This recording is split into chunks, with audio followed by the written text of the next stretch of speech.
सलाम साथियों, आप देख रहे हैं हिंदुस्तानी मीडिया।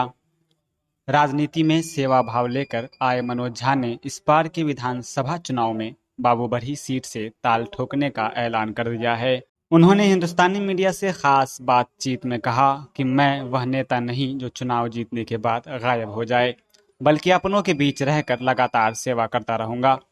मनोज झा का जन्म बाबूबरही क्षेत्र के गांव सर्रा में हुआ था।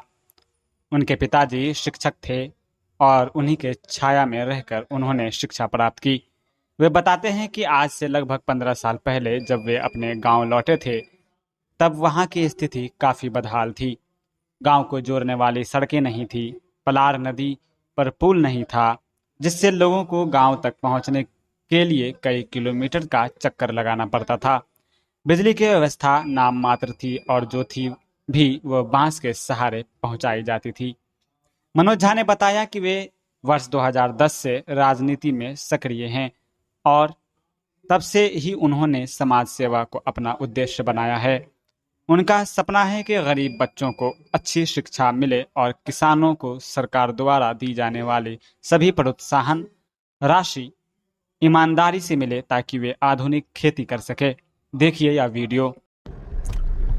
आखिरकार हम इस बिंदु पर पहुंच ही गए कि बाबूबरही से इस बार हमको चुनाव लड़ना चाहिए। चुनाव लड़ने का मुख्य कारण है बाबूबरही विधानसभा में हमारा जन्म हुआ, मेरा घर है, हमारे पूर्वज हैं और हमारे आने वाले पीढ़ी है। मेरा बेटा, मेरा पोता, मेरा परपोता एवं एवं एवं। बाबूबरही का विकास कभी हुआ ही नहीं। यहाँ की जो जनता है वो हमेशा नेताओं के द्वारा जो है वो छली ही गई है। हमारा अपना एजुकेशन झारखंड में हुआ। मेरे पिताजी सीनियर पीजीटी टीचर थे बोकारो स्टील प्लांट में और हमारा एजुकेशन वगैरह सब कुछ बोकारो स्टील सिटी झारखंड से हुआ। और जब गांव में हम मुख्य रूप से हमारा आगमन हुआ तो हमने यहाँ की परिस्थिति बहुत ही दयनीय देखी। इतनी दयनीय परिस्थिति कि कोई आवाज़ उठाने वाला नहीं, कोई बोलने वाला नहीं। पलार के ऊपर पुल नहीं था जिसके वजह से लोग 17-18 किलोमीटर घूम के जो है सो अंदराठारी तक जाते थे।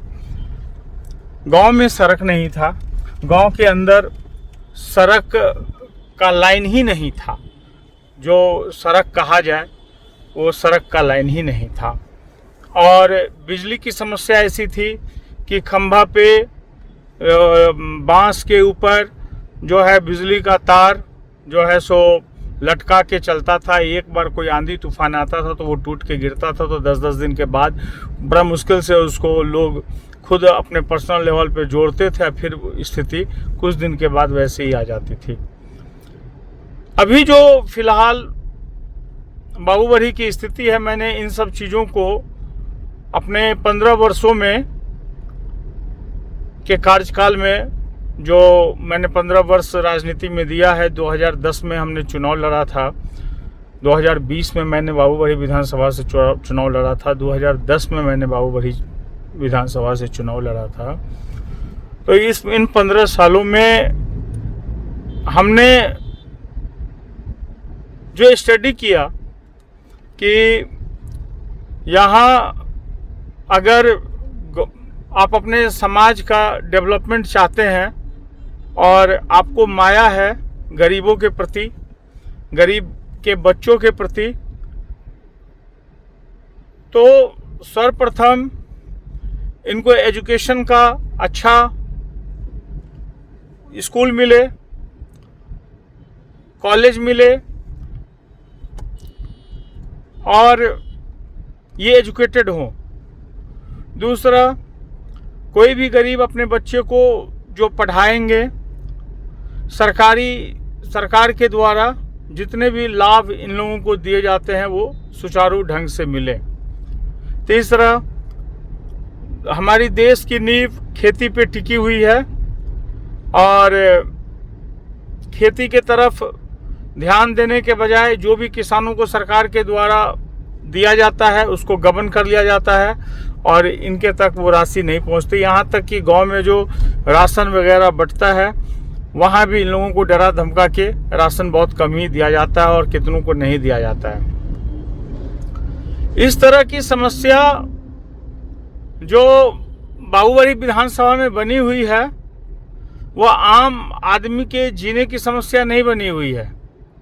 जो भी नेतागण आते हैं, वोट लेते हैं, जीत के चले जाते हैं, फिर ये पब्लिक के बीच में देखने नहीं आते हैं कि आखिर किनको क्या समस्या है।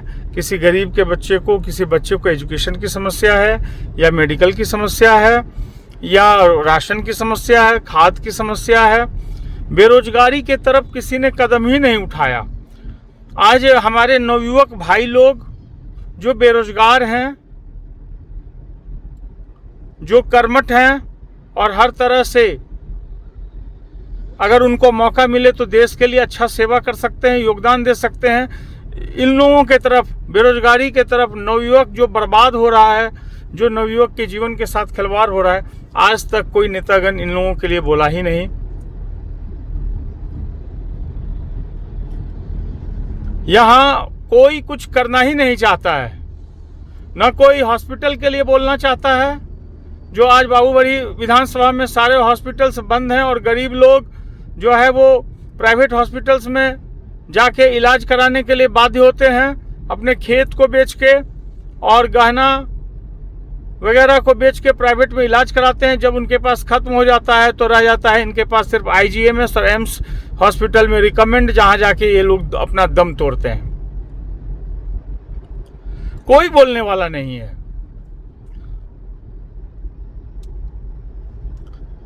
मुझे लगा कि बाबूबरी विधानसभा में इस गांव के बच्चा होने के नाते आज 15 वर्षों में जो हमने लोगों का विश्वास जीता है, जो लोगों ने हमसे आशा लगाई है, तो हम इन लोगों के आशा पे खरा उतरे।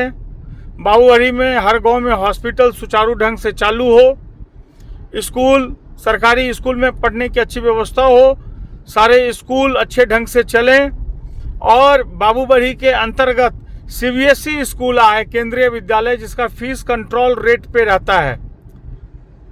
आज प्राइवेट स्कूल्स में मनमाना फीस वसूला जाता है और उसके ऊपर बोलने वाला कोई नहीं है। आखिर पब्लिक जाए तो कहाँ जाए? और हमने देखा कि हमने इस चीज़ को ऑब्जर्व किया, क्योंकि मैं एक मेडिकल कॉलेज भी बना रहा हूँ अपने गांव में। लॉकडाउन के समय से उसको बना रहा हूँ कि गरीबों को मजदूरी मिले, कहीं हम शहर में ना बना के अपने गांव में बनाने का काम उसको शुरू करवाया। और हमने देखा कि जो हमारे क्षेत्र के लोग हैं, खासकर मुसलमान वर्गीय और महादलित जो हैं, वो काफ़ी मेहनती हैं, लेकिन इनके मेहनत का